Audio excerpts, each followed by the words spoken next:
ginataang hipon with kalabasa at saka sitaw. So, ito yung mga ingredients na hipon. Nilinis ko na siya at hinati ko dito sa may nawala na rin yung kanyang ebs. Tapos, kalabasa, sitaw, ito, sili. Gusto nila ng ampalaya. Kaya, sige, lagyan natin. Patis, buyas, ito yung bawang, luya. Tapos, itong pork cubes at fresh coconut milk. Umpisa.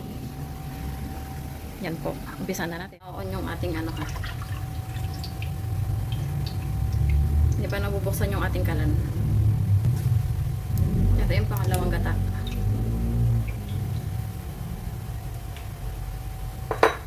Sabay na natin tong sibuyas.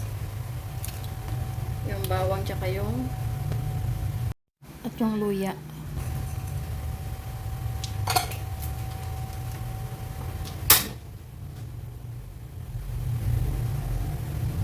Takpan muna natin para bumula.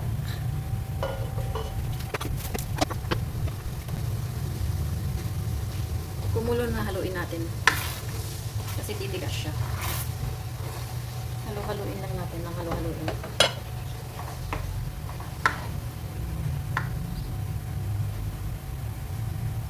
Kita niyo yung niya yung sa gata. Ito.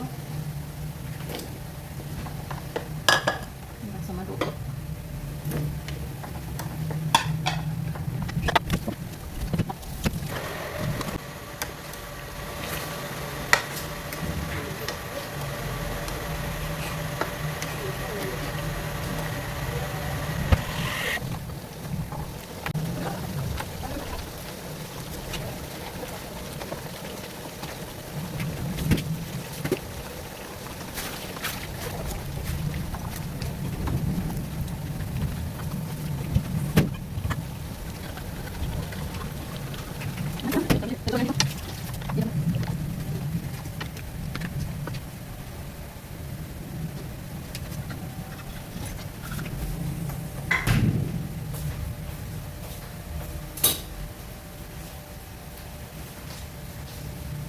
Lagyan ulit natin.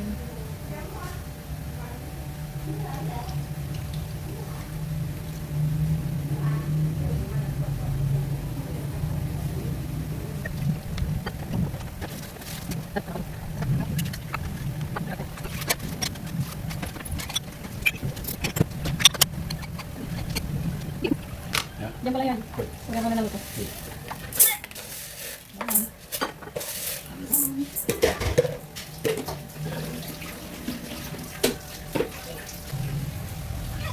Yay, yummy! Thank you for watching. Subscribe.